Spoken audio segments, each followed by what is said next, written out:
You are welcome to our Sunday worship service. Highly impactful messages, unique Christian fellowship, life-transforming worship service, burden-lifting prayers.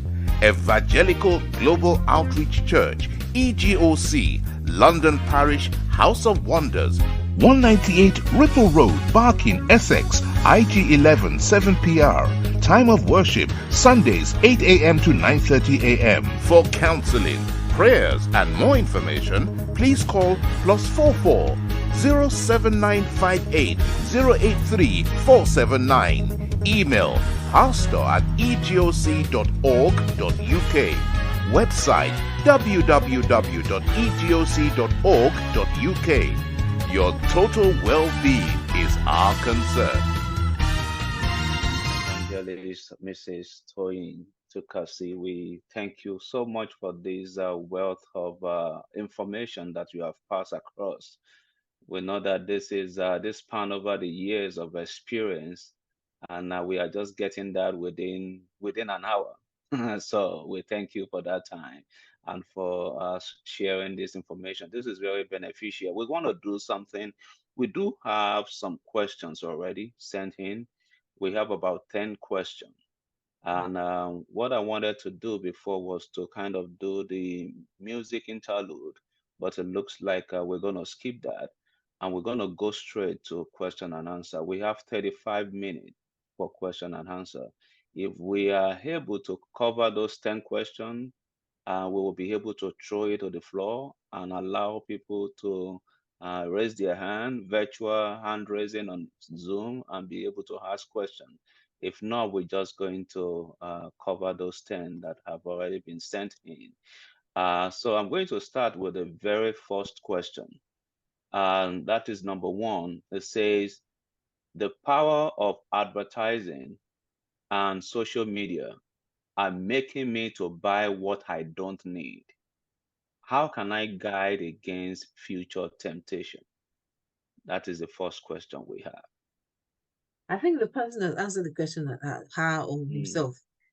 What I do not need. She does not need it. He does not need it. That is the first clue. Do I need this thing? No. The power of advertising. Yes, close your eyes. If they're advertising it, block your ears when they're advertising it. If your eyes does not see it, then you will not. The clue is you do not need it. Advertising is going to be here for a very long time. It is called self-discipline. It is called being content. It is called assessing your life. Do I really need this? No, I don't need it. Look away. Good. So don't. She should not use advertising as an excuse. She said it herself. She does not need it. I don't know if it's a he or she. He or she does not need it. That's the clue. I don't need it. I don't have to buy it. So self-discipline. Thank you so much. Self-discipline answers that. I think another writer says it is fine to buy things you want, but it is also smart to think before you spend. Yeah. So you need to, I think that I don't need it. If it's not a need, that may be a want, and you can avoid it. Thank you so much. Let's move on to the second question. Number two is, what should I do? Let me make sure I'm displaying this question here. I thought I'm sharing my screen already. Let me share that. So the second question is asking about what should I do when I want to pay my tithe, but my monthly expenses are more than my income. I am one of those people that I do not compromise with tithe because I believe that is the first thing. Because the person, if I can throw the question back at the person, would you say that because your tax and NI, because of your expenses, tax and NI should not be deducted? No, your tax and NI gets deducted, and whatever is left is what you live with. So, and I see tithe even higher than tax and NI. So for you to be asking this is like you're saying God should understand. No, no, it's no. Your obligation, your tithe is obligatory. you know. So you do not compromise with that. It is you, as I said, looking at those expenses. What is the makeup of those expenses? Let's be practical. What is the makeup of these expenses? Which one can I stop? Can I avoid? Which one, if you have gone into debt across things, you can speak to the people that you're owing that, you know what? I thought I could afford to pay you £500, but I can only afford to pay you £300. Make arrangements, but do not use your tithe. Do not compromise with your tithe. You could say that she's a pastor's wife, that's why she's talking. But I'm saying this from personal experience. I do not compromise when it comes to tithe, because it's something that God is a command, and it's not something that we should compromise with. Amen. And this shows your responsible stewardship. Yes. Yeah, because God gave you in the first place. Thank you for that answer. The next question, number 3, it says, what advice do you have for people who continue to invest in Nigeria after some unprofitable attempts? Example like poultry, sending cars, petroleum business, building houses, boutique shop, buying and selling, and etc. So what advice do you have for people who continue to invest in Nigeria and still end up failing? Okay, sir. Thank you, sir. Um, I'll try to make this balance, because it's not all businesses that are unprofitable. Some people may have, set up business in Nigeria that they're doing very well, they're doing good, it's good, but where it is not profitable, you yourself, that you have all this each time you embark on a business and it has not worked, again, over and over again, sit down and re-strategize. Give yourself a break. Think, why is it not working? Is it because I don't have people that are I don't have people that are honest, that are doing this business? Do I not have the right people there? Why is it not working? Why is it not working? And for many of us that send money home, we sit down here, we're sending money. Those that we're sending money to, they'll be saying, you think we're fools, eh? We're the one that you want to be sending around to doing things. You'll be sitting down there. Some people, they see us as cash cows. We're here to be, if only they know what we go through to get that money. They would have done the conversion for you before you send the money. Should is 1,000 something now against £1. That is easy for you. If only they know that for every pound we earn, we are accountable for it. You know what it takes to earn it, to earn a pound. We when we have to pay our electricity bill, we are not just going to bribe one NEPA guy to say to connect for me. You pay your bills. If you don't pay, you'll get key. So whatever you charge is one. So I'm not against sending money to Nigeria for business. For those that has worked for, fine. But if it's not working, think about it. Think about it properly. Is it worth me doing this? Can I invest money somewhere else? At least where I can see what my money is doing. Where I can here, if I invest in something here, I can see what is going on with the money. If somebody messes up with my money, we can go and report ourselves. I can get my money back in a small claims court. So we've got to be smart about this. I don't want to discourage people that may have passion to do business in Nigeria. If it's working for you, fine. But if you have any doubt, please do not dabble into it. Nigerian business, you need to be smart. You need to have a presence. You need to be present. You need to be present. Except if there's somebody that you've tried and tested and the person is trustworthy and the person is delivering. But most of them is not delivering. So think about it. Do I want to be in Nigeria? Do I want to be present there? You need to be there for you to make sure to keep an eye on things. And trust God that God will send people that are honest, righteous, and trustworthy. Amen. Amen. Amen. And I can add that don't go into business you don't understand. Yeah. Number 4, say, how can pastors and church leaders support themselves without relying on church, the small contribution of the church? So how can the pastor be independent of church support? And that is what I think I'm seeing here. Okay, sir. For a shepherd that knows the financial health of the church, that shepherd would never put burden on his church. He will never. He will never. If anything, the shepherd are the one even sacrificing to make sure that there's enough in the pot. Again, you may say I'm talking because I'm a pastor's wife, but for a true shepherd would not live off the church knowing that the church cannot afford it. But for a church that can afford it,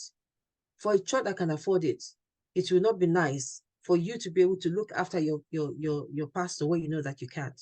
But for a true shepherd indeed, that knows the burden, that knows the financial responsibility of the church, he will not or she will not add additional burden to the church. Amen. Thank you. Thank you.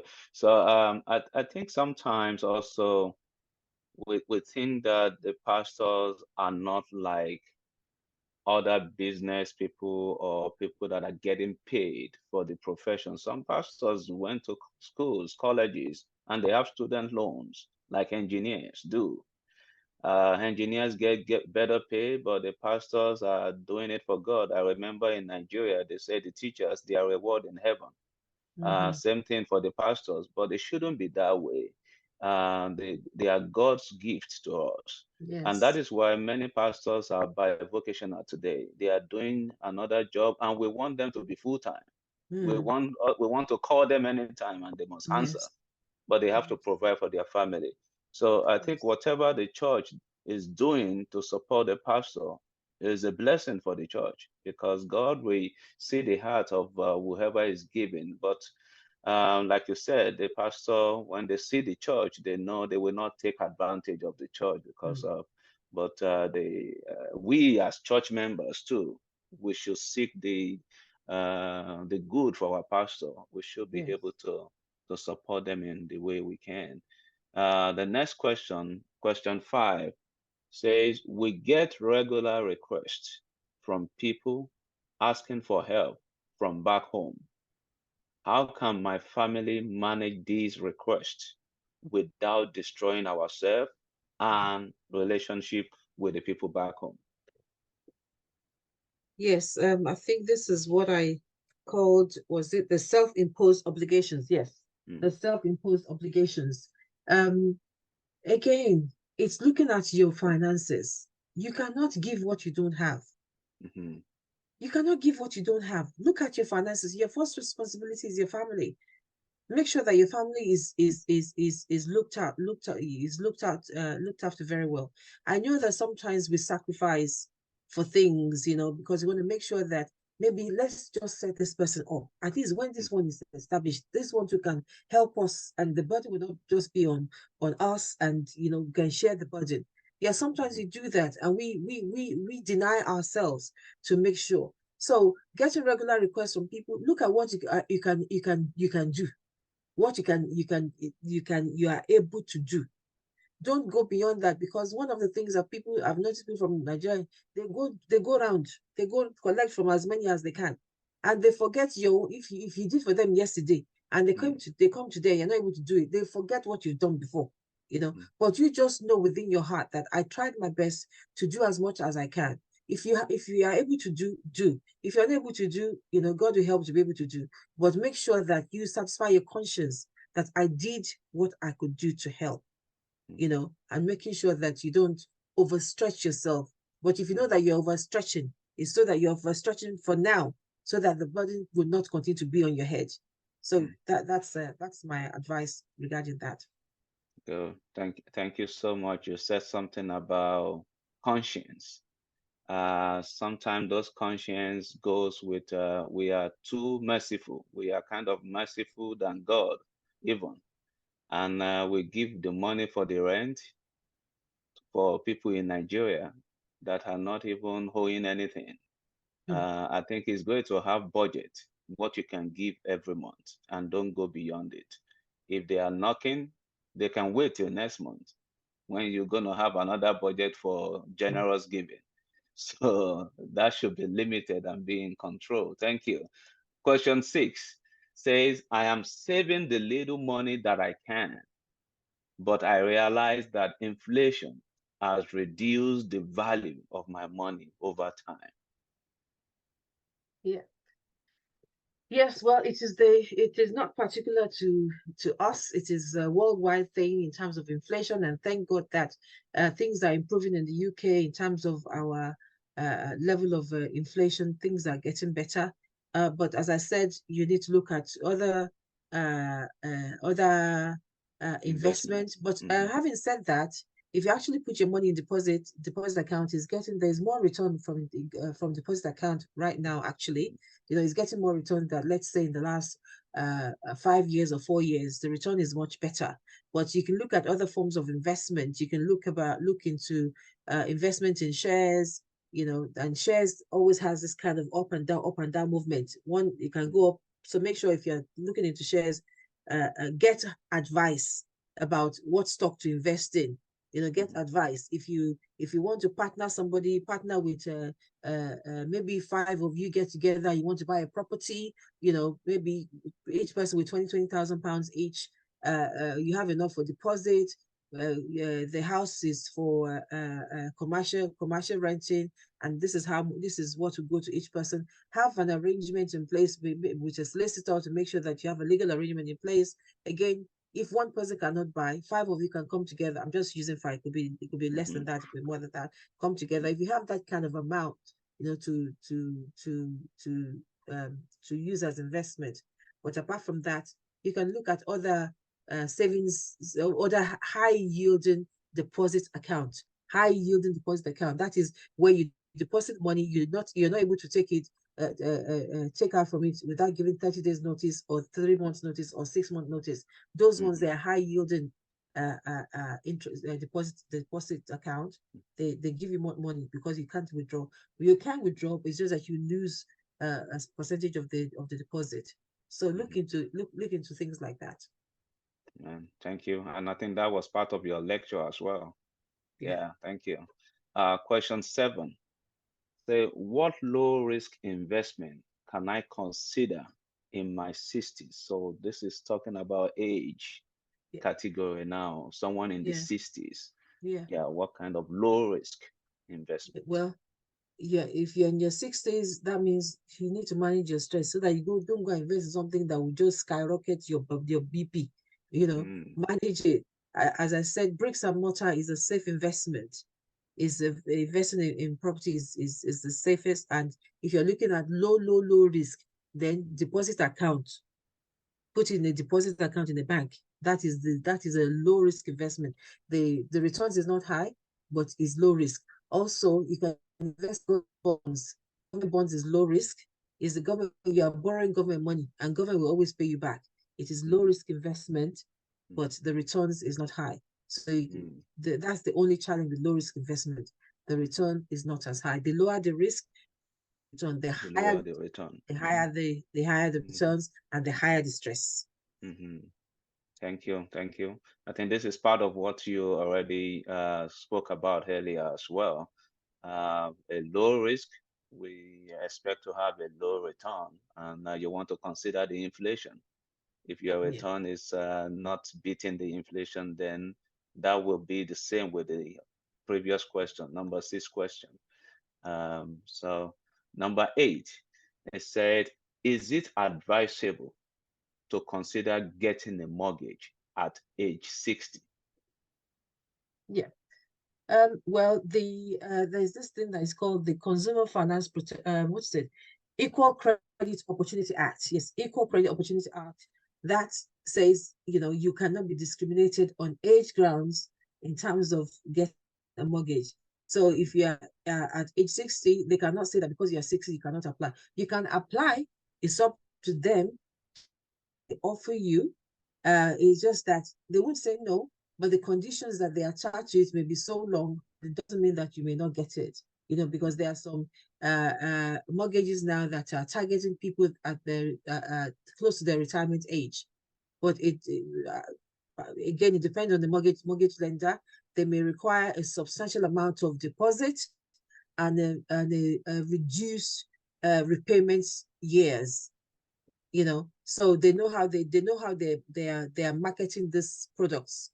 that, okay, you're in your 60s, you can still get mortgage from us, but the requirement could be give us half of the deposit, and then the rest you pay it over 10 years instead of over 25 years or 30 years.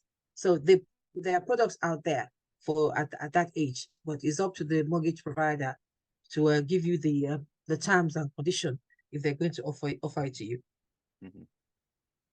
All right, thank you. Question 9.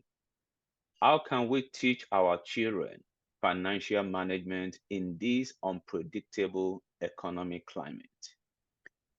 Definitely, it is in this unpredictable economic climate that we need to teach them. For many of us, when we're growing up, we have piggy bank. We have is it Kolo that they give it to us? Maybe the one in the that is with clay, or the one that is with wood.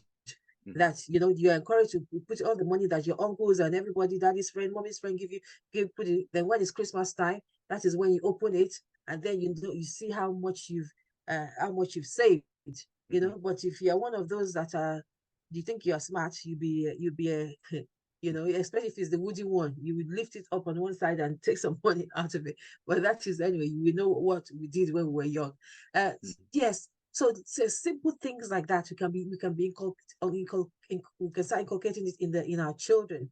Our children have piggy banks. You can encourage them to start putting in there, even if it's just on a weekly basis. Say, how much have you been able to save from your pocket money this week?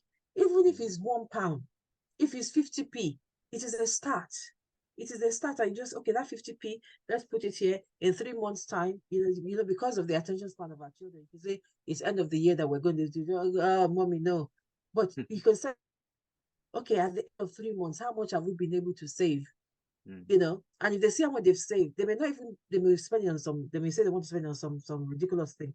But the fact that you have begun to put it in their heart, the art of saving, the art of, if they want something, it's not just, Mom, I want that, and then you go and get it for them. No, it is out of what we've said. Okay, you want for example, I'm just saying, maybe PS whatever PlayStation that they play with, and it costs, for example, £200. If you say, okay, if you're able to save £100 or £50, I'll add, mommy and dad will put this towards it. They'll begin to save because they know that they're going to get it. The condition is, if you save £50, we'll add the rest of it. So you encourage them. We don't let us give everything. Let's use those kind of encourage tactics to teach them what it means to save. And also, it's not even just what you say. If we go to the shop and say, okay, go to the shop, go and buy me maybe what, biscuit or milk or whatever, and you say, all you have is £2. I want this, I want this, I want that, and you know how much it costs.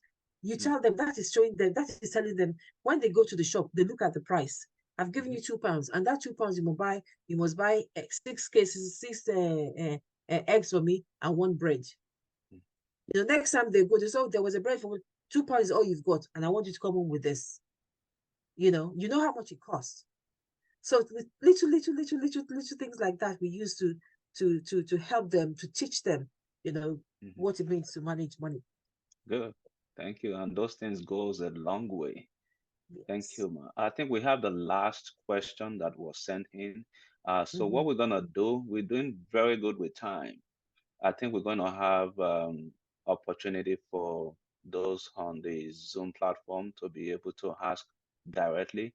I'm gonna present the last one, the final question, number 10, is asking if there's any advice for couples on financial agreement.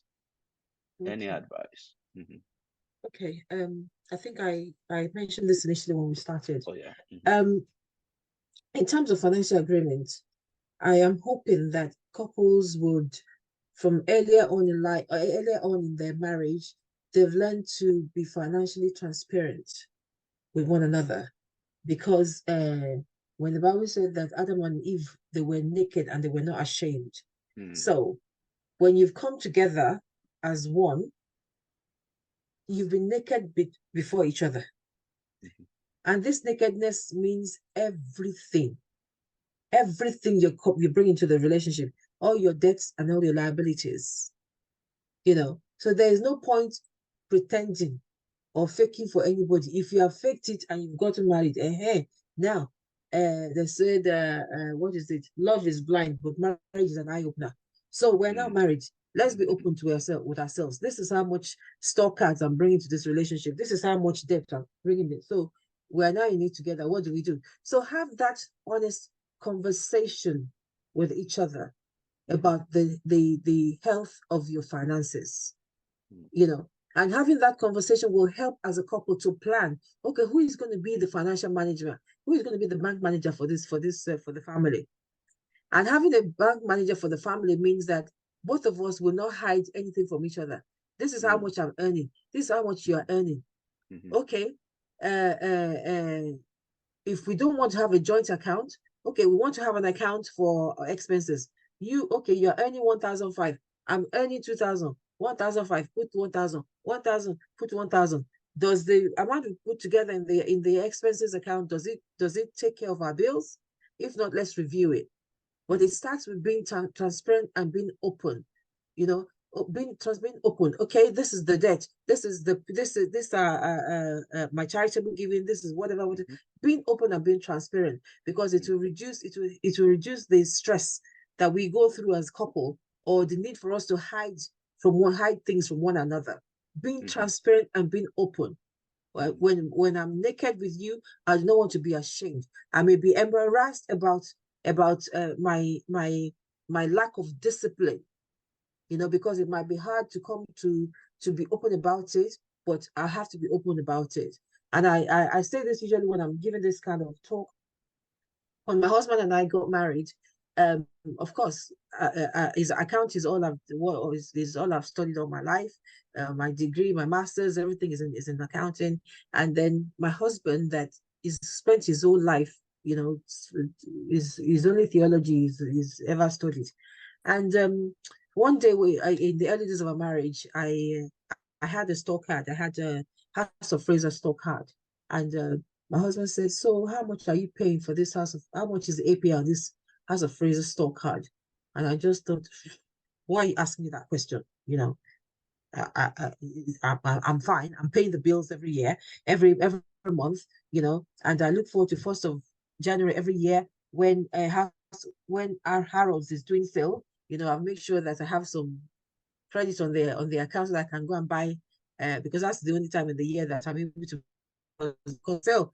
So anyway, this my theology husband was the one that actually confronted me, and I was so ashamed that even me, that I call myself an accountant working for an investment bank, I did not look at what I was paying back as APR on a store card. I tell you, that shame made me cut up the card. And now I am free from any store card. I don't want any store card, because the APR they charge on it is so high. You don't know that you're paying. It's almost like you bought something for £1 and you are paying back 75p. That's how ridiculously high the APR is on those cards. And it had to take somebody with theology, with all my degree in finance. My common sense did not kick in when I was applying for that card to look at the thing, the tiny font about APR. It took somebody with theology degree to open my eyes to see that. So sometimes shame may make us to keep back and say and hide. But you know what? Get over that shame and just deal with it. Again, I'm the one with degree in accounting in the house, but I feel comfortable with my husband's skills and being able to manage money. It's not that I can't manage it. I'm managing company's account, and I thought, you know what, you just mind the family account. I'll deal with it, because I trust him. This is about trust. It's not that because is the husband, is the head of the family, so it should be. No, the wife may be the one that is much more financially stable, financially literate. Let her be the one to do it. It's not. It is for the good of the family. It is for the good of the family. And if you're a man and you're still you want to determine your headship by the person that manages the finance in the house, then you don't know your place as the head of the family.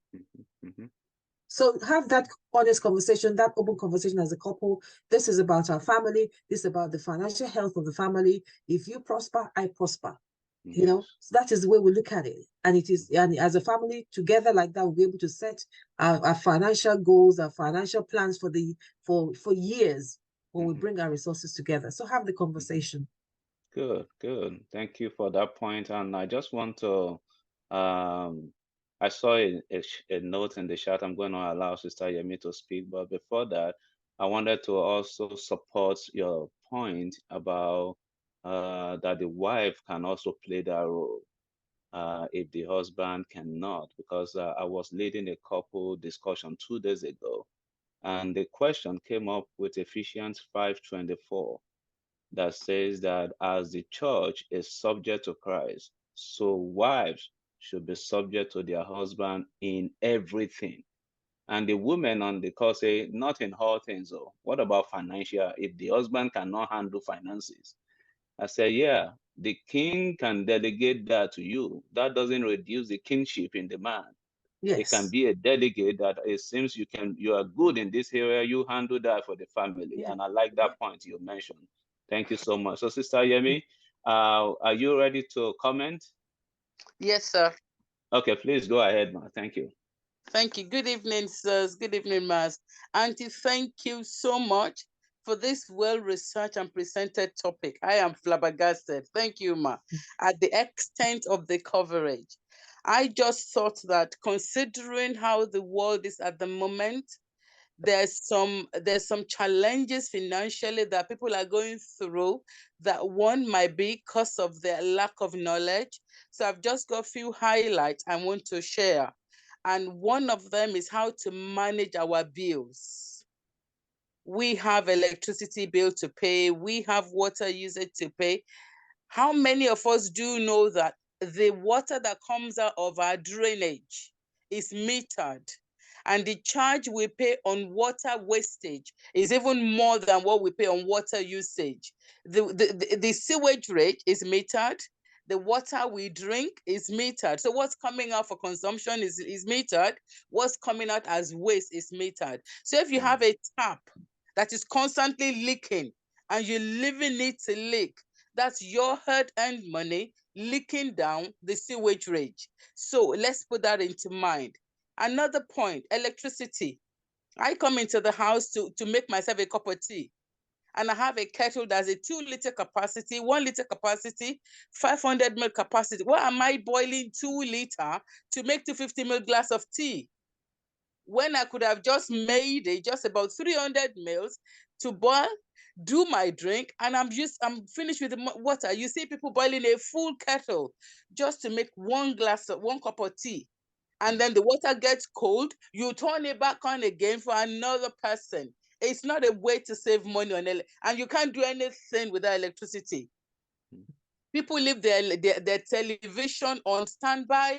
They leave everything in the house that's got electricity on standby. If you're going to work, switch it off at the mains. The little light that comes on the electrical appliance when you're not there, over a year, accumulate to some bill. So if we all take responsibility and make conscious effort to do little things like this, it'll help us. Can you actually arrange a meter in your house that you live in that makes you do things at nighttime to save more on your bill? Or do you just do your washing at 10 o'clock in the morning, then you put it in the machine to dry it? Can you not plan? Because the more we plan, the better we're able to manage our finances. Also, avoid the get-rich scheme.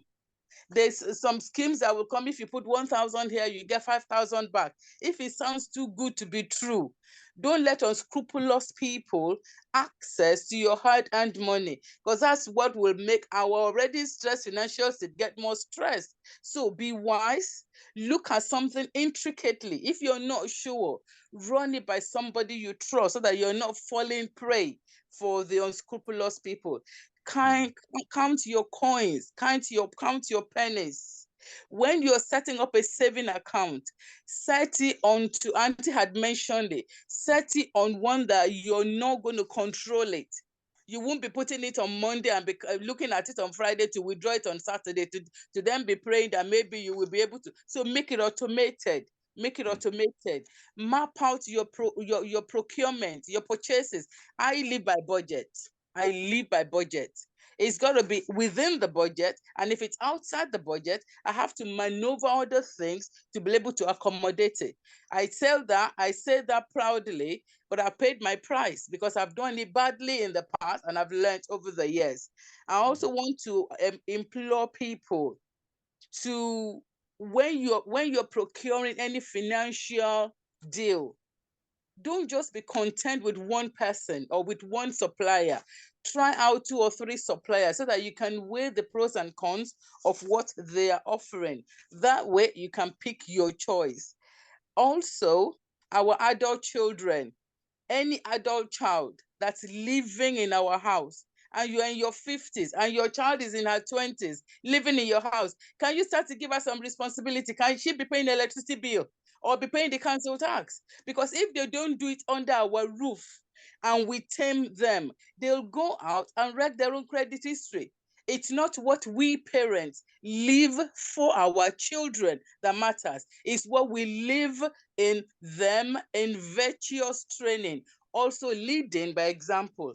Why are we going to work buying sandwiches, buying drink off the machine when you can buy a kind of a Coke, a kind of a coffee, a kind of a pack of tea, and make your tea in your house, with your jug, and take it to work? You find out that a can of coffee that costs you $1.50 and a box of tea that costs you £2 might last you a month. Yet you'll be going to a coffee shop paying £2 for coffee every time on break time. These are little ways that we're losing the money that we've worked hard for. If we curtail them, it might help us in the long run. I'll just leave it like that so that I'm not taking Great. Thank you so much. Thank you so much. And I think we're gonna put a stop to the question and answer and move on to the next. But before we do, I just want to thank you again, Evangelist Mrs. Toyin Tukasi, for this wonderful lecture and for the answers to this question. If you can do a virtual clap or if you can unmute and just appreciate her for this time. You are welcome to our Sunday worship service. Highly impactful messages, unique Christian fellowship, life-transforming worship service, burden-lifting prayers. Evangelical Global Outreach Church, EGOC, London Parish, House of Wonders, 198 Ripple Road, Barking, Essex, IG 11 7PR. Time of worship, Sundays 8 a.m. to 9:30 a.m. For counseling, prayers, and more information, please call +44 07958 083 479. Email pastor@egoc.org.uk. Website www.egoc.org.uk. Your total well-being is our concern.